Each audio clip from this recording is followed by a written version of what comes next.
Olá! Tudo bem, meus queridos?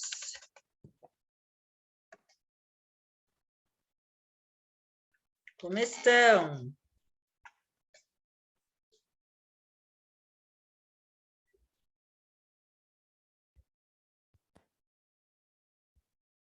Vou esperar mais uns minutinhos, tá bom? Para a gente começar? Hoje a gente tem um tema muito legal. Boa noite, Flávia. Boa noite, Rafa. Hoje a gente vai falar de um tema muito legal. Como a gente já tinha adiantado o tema dessa aula, há umas aulas atrás, que era pertinente pela sequência, eu vou trazer um tema muito interessante sobre algo que a gente vive, né? Como a gente já falou de plataformas vacinais há umas aulas atrás, hoje eu quero falar de um assunto muito interessante que são esses micro-organismos emergentes, né? Essas cepas diferentes que surgem com patógenos diferentes, causando às vezes doenças novas ou trazendo doenças de volta, né? Como é o caso, por exemplo, que a gente, não sei se vocês estão acompanhando a questão do sarampo, da necessidade, foi feita até uma campanha de vacinação agora para antecipar a vacinação do sarampo, foi feita uma campanha de vacinação incluindo as crianças, e as crianças que iam tomar com 1 ano acabaram tomando até antes, porque essa proteção agora, nesse momento, é necessária. E o sarampo é uma doença que a gente pode falar que é uma doença, na verdade, reemergente, né? Porque é uma doença que já existe, já circulava entre nós, estava totalmente controlada aqui no Brasil, e por conta da baixa cobertura vacinal, sarampo voltou, né? Uma doença grave e que tem repercussão. Mas não são só essas, então eu quero trazer alguns conceitos sobre esses patógenos emergentes, porque eles podem realmente reemergir ou emergir em várias áreas, incluindo a área que diz muito respeito às doenças transmitidas por alimentos também. Então, eu vou colocar aqui minha apresentação, vou esperar só mais uns 3 minutos para a gente começar, tá?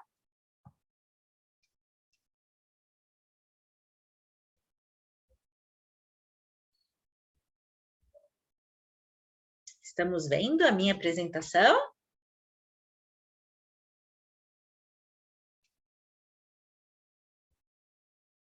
Todo mundo fazendo fórum interdisciplinar? Alguém com alguma dificuldade? Ou todo mundo tirando de letra?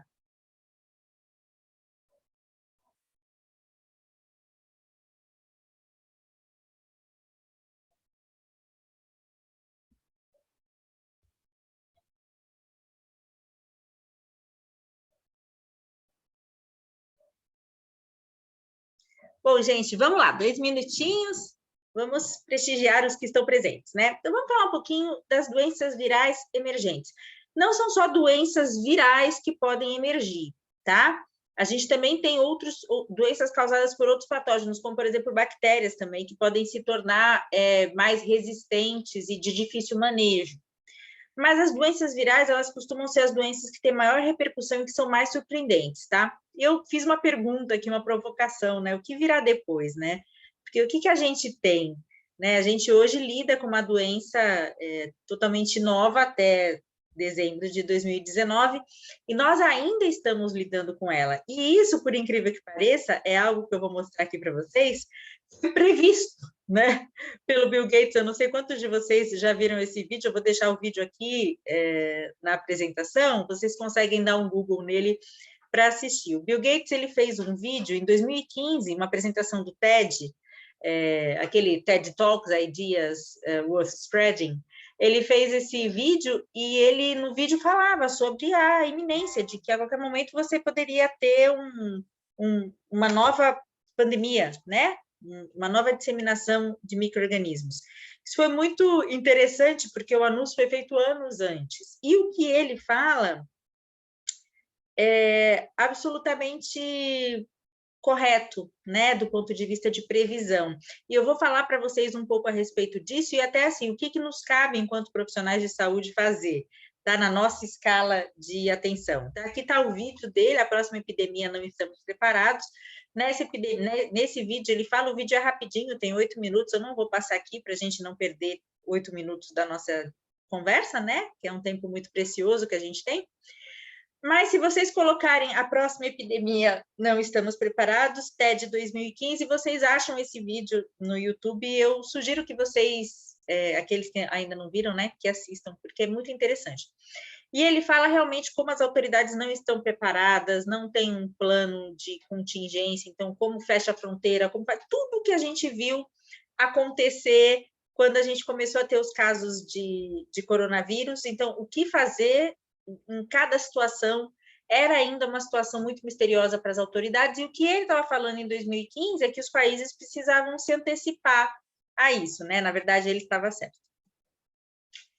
Aqui tem uma outra previsão dele, eu fiz questão de colocar essa previsão, porque essa previsão nos afeta positivamente, né?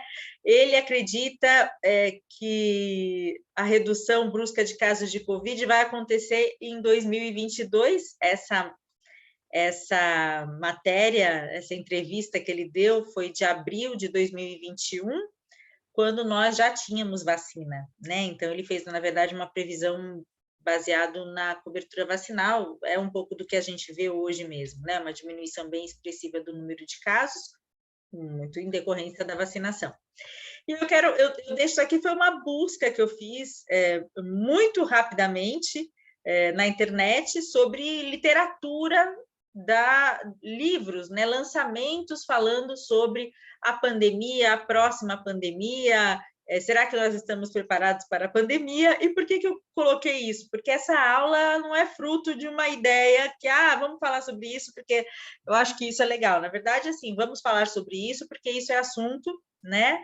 Porque nós, como profissionais de saúde, precisamos entender em que momento que nós estamos. Essa aqui é uma disciplina de microbiologia, ela envolve esse raciocínio epidemiológico, né, que nós precisamos ter, e muita gente está falando sobre isso, e o que se quer saber, basicamente, é como que a gente se antecipa, como que a gente previne, e se é possível prever, né? Eu acho que prevenir e prever são duas palavras muito importantes. Eu coloquei aqui um resumo do que nós já tivemos aqui no mundo em relação a pandemias, né? Então, a gente teve, em 2009, a gente teve a pandemia de H1N1, foi o surgimento de um novo vírus, era uma cepa diferente do que a gente tinha no vírus da influenza, era um vírus de influenza do tipo A, e foi bem devastador nessa época.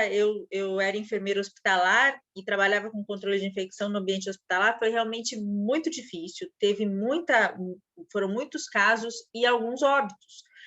E a estimativa, a princípio, foi de que essa gripe, a gente chamava ela de gripe suína, depois eu vou explicar por que o porco tem a ver com essa história, a gente teve uma estimativa aí de óbitos bem menor do que o que realmente parece ter sido. Houve uma correção depois pelas estatísticas de que as vítimas foram entre 151 mil e 575 mil mortes em todo o mundo. Muito menos abrangente do que coronavírus, obviamente, e também com uma diferença, como era um vírus que a gente já tinha plataforma de vacina já muito bem conhecida, que era a vacina da influenza, a epidemia aconteceu em 2009 e em 2010 a gente já estava vacinando toda a população, e o Brasil se deu muito bem porque conseguiu vacinar mais do que os Estados Unidos, mais do que muitos países da Europa, porque a gente já tinha um hábito de se vacinar para a gripe, então essa vacina foi incorporada numa vacina que já era de uso comum da nossa população. Então os idosos já eram vacinados para a gripe, os profissionais de saúde já eram vacinados para a gripe, as crianças, as pessoas com comorbidade, então as pessoas mantiveram o mesmo hábito, só que agora tinha vacina de H1N1 junto. Então, foi um sucesso, né, em termos de prevenção. A gente realmente conseguiu debelar a infecção. Um pouquinho depois disso, a gente teve... um pouquinho antes disso, a gente teve um outro coronavírus, que foi o vírus da síndrome respiratória aguda grave, matou, deixou alguns mortos, enfim, na China, mas ficou limitado principalmente naquela região. A gente não teve uma disseminação pandêmica como a gente teve desse coronavírus de agora. A gripe espanhola, que foi ainda até hoje a doença que mais matou de 50 a 100 milhões de pessoas, teve 3 picos, né? Ela teve 3 ondas, então ela tinha um aumento parecido também com o que a gente vê aqui, né? Ela tinha um aumento muito expressivo, ela diminuiu o número de casos, ela tinha um aumento expressivo, diminuiu, isso aconteceu em 3 episódios, até que então ela foi controlada, né? Ela não foi controlada com imunizante, ela foi controlada com imunidade, né? A população pegou a doença, enfim, a doença deve ter sofrido, o vírus deve ter sofrido mutações que o tornaram menos grave. A gripe espanhola é uma mutação que fez surgir o H1N1. Então, esse H1N1 da gripe espanhola parece que o primeiro H1N1 que a gente teve contato, né? Então, ele foi realmente muito devastador. Os vírus, eles podem sofrer algumas mutações em alguns momentos. Então, às vezes, a gente passa alguns anos tendo infecções mais brandas, e aí a gente tem uma mutação. A gente tem tipos de mutação viral, então, mutação shift, mutação drift, e às vezes a gente tem uma dessas mutações que são mutações que tornam o vírus com potencial mais agressivo, né, de causar doenças mais graves, aí quando a gente tem um aumento do número de casos fatais. O ebola é uma doença terrível, né, é um vírus também, acontece muito mais na África, o vírus é mais letal do que o vírus da Covid, tem uma mortalidade estimada em 50%, né, a questão é que como ele é muito letal e ele mata muito rápido, os pacientes, a disseminação ela é mais controlada, porque as pessoas não conseguem viajar, enfim, e se deslocar para muitos lugares, então ele acaba ficando circunscrito em uma região. Então, essa é uma das características do porquê a gente não tem ebola no mundo inteiro. Ele é tão violento que ele acaba matando faz um cluster, mata aquele número de pessoas e acaba não se espalhando para o restante do mundo. A gente ainda convive com uma outra pandemia, eu falo que nesse momento, né, em 2020, 2021, 2022, a gente tem um encontro de duas grandes pandemias, né? A gente tem um encontro da última grande pandemia, que foi a AIDS, que foi do século, né, passado, e a gente tem agora, desse século aí, coronavírus, e elas se encontraram e foi muito devastador, porque a gente continua com uma em plena atividade, tendo que lidar com outra. Em números de mortes, claro que a AIDS ainda supera o número de óbitos, né? A gente teve o último dado que a gente tem oficial da UNAIDS, esse dado de 2020, que fala em 36 milhões de pessoas no mundo que já morreram de HIV, né? Então, a gente tem essa estimativa. Eu tenho aqui anotado, deixa eu só ver aqui na minha outra tela, eu tenho anotado o número de óbitos hoje. Ó, Covid hoje matou 6 milhões e 240 mil pessoas. Então, é um número bem diferente, tá bom? É um número bem diferente, tá? A gente ainda tem as hepatites virais, que continuam ainda em transmissão, mas as hepatites virais, elas têm uma novidade boa, né? A gente tem o vírus da hepatite A, que é aquele de transmissão fecal oral, vocês tiveram isso já aprenderam, é aquele que pode ser transmitido por alimento, pode ser transmitido por água contaminada, pode ser transmitido, mas ele tem vacina e ele não costuma ser tão fatal. Aliás, na verdade, assim, não costuma ser fatal, a exceção é você ter uma fatalidade com o vírus da hepatite A. E a gente tem o vírus da hepatite B, o da hepatite C, esses são os mais frequentes. Ainda a gente tem o D e o E, mas a gente conversa mais sobre o B e sobre o C. A hepatite B, a gente tem vacina, inclusive vocês que são profissionais de saúde, todos vocês precisam estar imunizados antes de irem para campo de estágio, então quem não é imunizado ainda, faça o favor, né? De se imunizar, são 3 doses, uma primeira dose agora, uma um mês depois e uma 6 meses depois da primeira. Precisa estar imunizado. Para a hepatite C, a gente não tem vacina, mas neste momento, a gente tem cura para a hepatite C. Então, o que é importante no caso da hepatite C é você fazer o teste para saber se tem, porque a hepatite C, ela também, como a hepatite B, ela pode ter um caráter crônico, ficar silenciosa, e aí quando o indivíduo começa a ter manifestações de sintoma, ele já está muito doente, tá? Para a hepatite C tem cura, toma um antiviral chamado sofosbuvir por 3 meses e fica bom. Para a hepatite B, não tem cura. Quando a doença cronifica, ela cronifica mesmo. Esse vírus é um vírus que pode transmitir, que pode ocasionar hepatocarcinoma, ou seja, câncer, né? Ele é um vírus oncogênico, que a gente chama, ele consegue fazer uma mutação ali que forma um tumor, e não tem cura. Então, tem vacina, por isso que vocês têm que estar vacinados. Deu para entender? Então, hepatite A tem vacina, não é tão grave. Hepatite B pode cronificar e ser grave, dá câncer, mas tem vacina, então vocês têm que estar vacinados. A hepatite C não tem vacina, mas tem cura, então tem que testar, tá?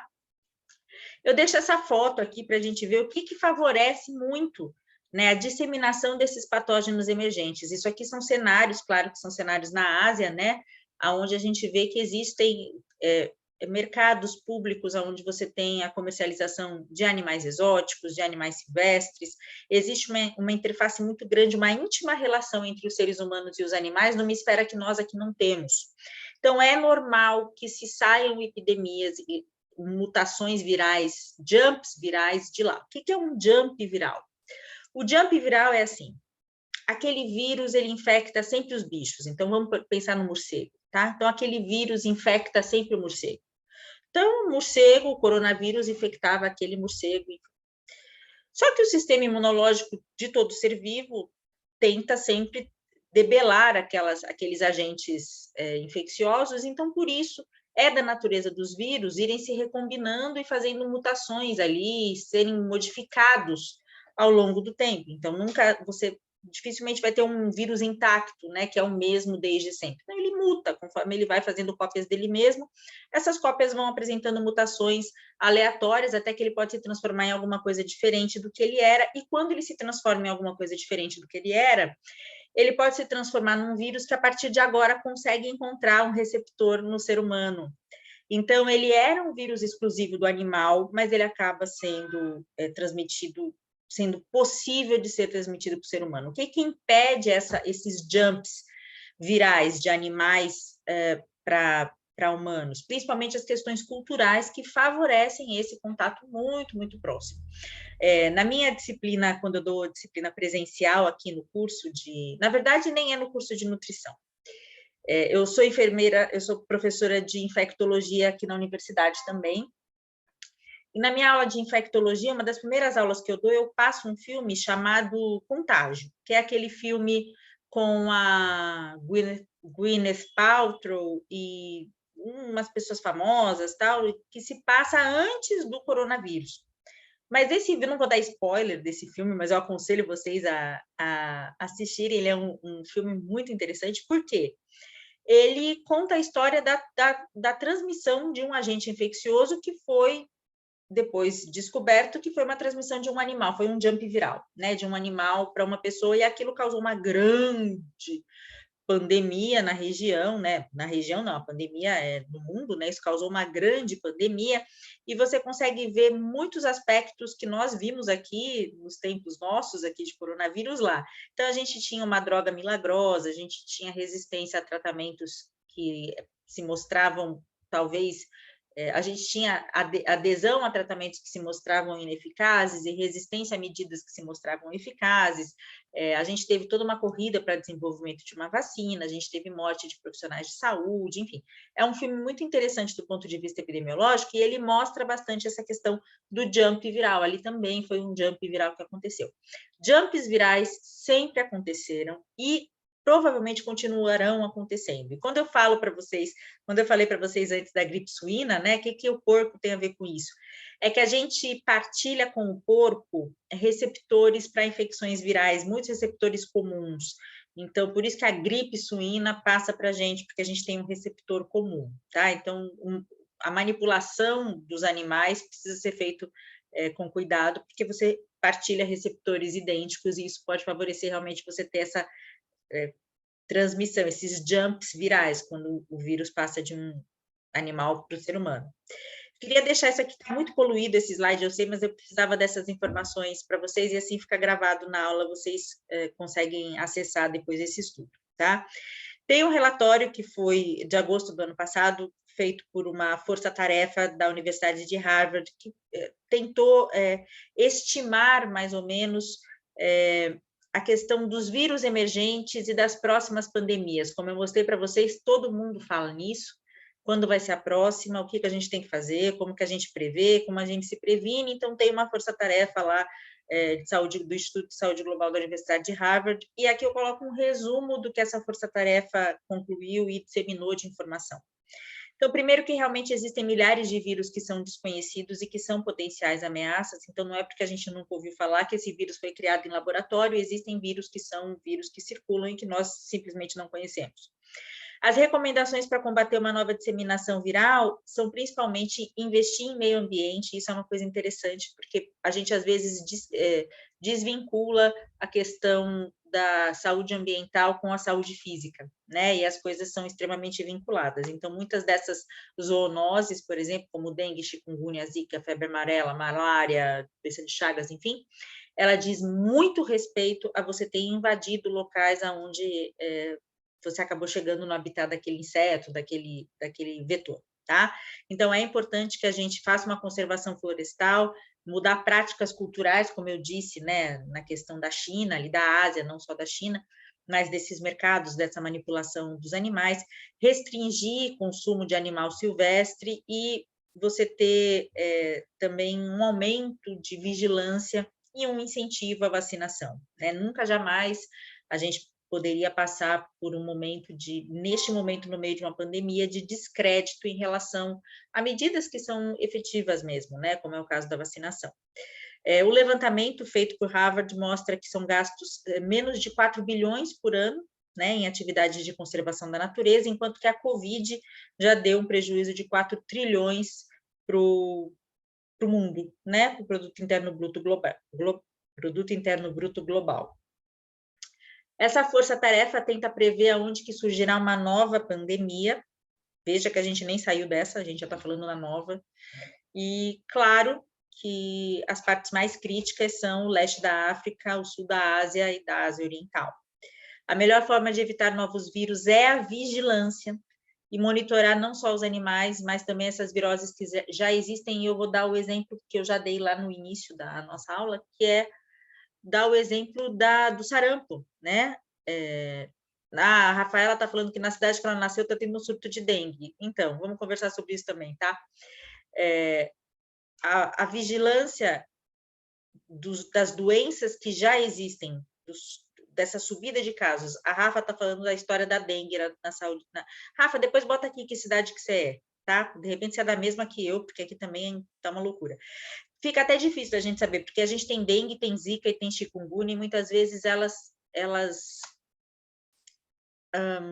estão circulando juntas e elas são muito parecidas, né? Mas o que acontece com a dengue? É a mesma coisa. Se você não faz vigilância, se você não faz testagem, trata tudo como virose, por exemplo, se você vai num pronto atendimento com febre e dor no corpo, sai com um diagnóstico de virose, com uma receita de hidratação e sintomático, se essa virose era dengue, a gente não ficou sabendo. Então, o profissional médico, né, que atende nas emergências, principalmente, nas urgências, e nas unidades básicas de saúde também, precisa testar, né? Precisa pensar em doenças que existe teste, você precisa fazer. Porque assim, você sabe o que está acontecendo. Tá? E, por fim, eu quero deixar uma coisa aqui para vocês. A Rafa não me disse, deixa eu ver se ela me disse onde é. Cachoeira do Sul, Rafaela, tá tendo dengue? Olha só, eu sou de Santos, né? Santos tem dengue sempre, historicamente. Mas já foi decretado epidemia? Ou, por enquanto, ainda está só aumento do número de casos? Epidemia é quando está, né, já muito disseminado em muitas regiões ali. Aí, deixa eu colocar uma coisa para vocês, o que tem a ver com isso, né? Por que a professora de microbiologia está falando de doenças emergentes virais? Porque vocês são e sempre serão fonte de informação, né? Eu falo isso para vocês em toda aula que eu dou. O nutricionista, o enfermeiro, o biomédico, o farmacêutico, o profissional de saúde não médico, ele muitas vezes é o profissional de saúde que tem mais capilaridade na comunidade, tá? Então, ele é aquele que a comunidade consegue ter mais acesso, ter mais vínculo, ter mais acesso. Então, é muito importante que vocês sejam detentores do conhecimento de saúde da atualidade. Na atualidade, a infectologia, a microbiologia está em alta, porque a gente está no curso de uma pandemia, né?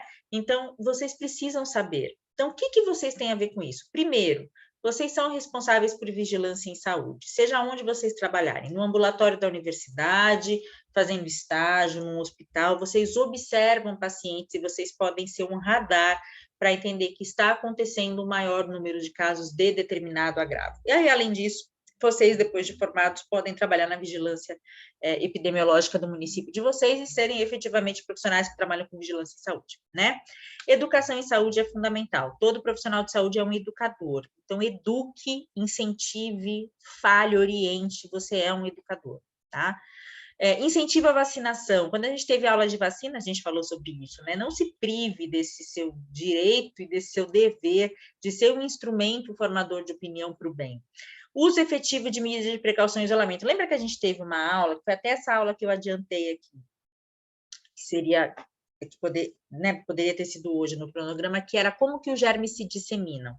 Lembra que eu expliquei para vocês? Os germes se disseminam pelo ar, através de gotículas de aerosol, se disseminam através de contato e se disseminam pelo sangue, né? Lembra que a gente falou disso? Quando você trabalha num hospital, os hospitais eles têm medidas rígidas de isolamento e precaução. Então, se você tem um micro-organismo num paciente, um paciente com agravo aí transmissível, o paciente fica isolado, em precaução, tem todo um cuidado que a gente tem que ter, e os funcionários do serviço de nutrição e dietética, eles são envolvidos nesse cuidado, por quê? Porque as nutricionistas entram eventualmente nos quartos dos pacientes, as copeiras entram nos quartos dos pacientes com regularidade para levar os alimentos, a técnica de nutrição entra no quarto. Então, todo o serviço de nutrição e dietética tem acesso ao quarto do paciente. Então, você saber ter domínio sobre o que fazer, no caso de um paciente em isolamento, é fundamental para você deter a disseminação de micro-organismos emergentes no ambiente que você trabalha, seja uma clínica, um hospital, enfim, aonde quer que seja. Rigor na higiene das mãos, a primeira aula que a gente teve aqui na disciplina foi o quê? Que higiene das mãos é um superpoder, né? Se vocês não lembram, vão lá e assistam antes, o link está na aula de vocês, tá? No Moodle, tá? Então, higiene das mãos é um superpoder para você interromper a disseminação. Muito do que acontece na China acontece porque, além da questão de você ter uma convivência muito íntima, né, entre animais e seres humanos, você tem, às vezes, práticas de higiene que não são tão efetivas e isso acaba colocando as pessoas em risco, tá? Mais importante também, atualização científica constante. Queridos, estudem, né? Estudem, tenham interesse, não durmam com dúvida, né? Tenham o Google, o PubMed, o Cochrane como seus melhores amigos, né? Tem dúvida, vai lá e pesquisa. Não dorme com dúvida, não deixa ninguém sem resposta, você não é obrigado a saber na hora, mas você vai procurar a resposta porque você é um profissional que precisa tê-las, tá? E a outra coisa, tem a responsabilidade com divulgação científica. Você sabe que eu fico profundamente envergonhada quando, às vezes, eu estou num grupo de profissionais de saúde e eu vejo profissionais de saúde disseminando bobagem em grupo de WhatsApp, né? Isso é muito ruim, isso depõe contra a gente profissionalmente, contra a categoria que a gente faz parte e causa um desserviço. Lembra do que eu falei lá na frente? Nós, profissionais não médicos, temos uma capilaridade muito grande na população. Então, a informação que a gente fala, ela tem valor e ela é mais facilmente acessada do que, muitas vezes, a informação de um cientista ou de um profissional médico. Então, seja responsável pela disseminação de informações verdadeiras. Vocês são acadêmicos de uma excelente universidade, de um curso super legal. Então, vocês podem ser divulgadores dentro da área de vocês e podem falar sempre além até do que a gente fala aqui, porque vocês vão além, vocês podem ir além da gente. Professora, ainda perseguem os gatos por conta da toxo. Ah, mas espera aí, a gente vai ter uma aula disso, se não me engano é a aula que vem. A aula que vem de microbiologia, sem ser na próxima semana, na outra, eu creio que é a da toxoplasmose. Eu sei que uma das últimas aulas que a gente vai ter, aulas ao vivo, é sobre toxoplasmose e se você precisa se livrar do gato, porque não é só por conta do gato. Na verdade, o gato, nem é o gato, exatamente. E o gato doméstico, ele é o que está menos envolvido com transmissão de toxoplasmose.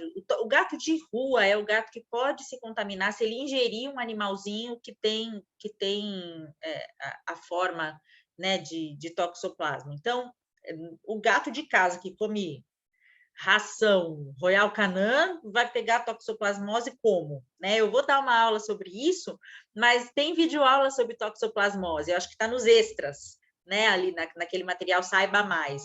Dá uma olhadinha que tem sobre isso. Realmente, Rafa, o pessoal tem uma ignorância com gato, e eu sou gateira, tenho gato em casa, então, enfim. Não fala dos gatinhos, tadinhos, os gatinhos são inocentes. Eles fazem um monte de coisa, arranham as coisas da gente, rasgam o sofá, mas toxoplasmose, eles não são tão responsáveis assim, tá? Você defende também? Eu também defendo. Eles muito mais se defendem com unhas e dentes, né? A gente que o diga, quem tem gato sabe. Queridos, vocês têm alguma pergunta? Basicamente, deixa eu ver. Pronto, deixa eu ver. Aqui. que eu tinha para passar para vocês sobre patógenos emergentes é isso. Eu achei muito pouca gente. Nós somos em 100 alunos. Nós não demos 10 alunos. O que será que aconteceu com essa galera? Não quis saber de microbiologia? Está cansado? Está fazendo fórum interdisciplinar? O que aconteceu? Fala, se vocês tiverem grupo de WhatsApp, pede para os amiguinhos assistirem a aula lá no YouTube. Eu já vou subir o vídeo daqui a pouco. Tá bom? Vocês têm alguma pergunta? Rafaela, passa repelente.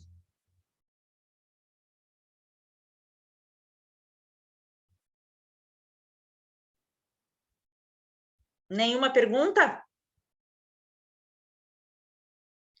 Que gente mais calada. Ah, você está morando no interior de São Paulo? Ah, tá bom. Então, fica de olho nas notícias epidemiológicas daí. Vocês estão muito caladinhos hoje, viu?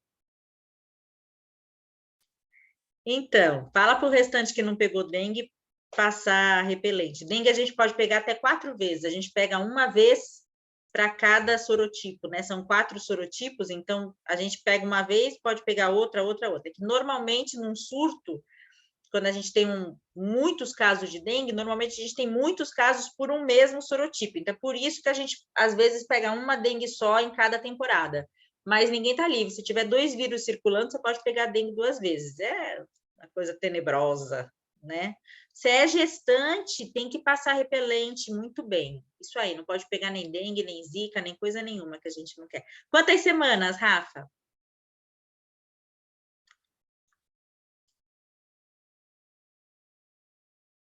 Oh, parabéns, viu? Que Deus abençoe.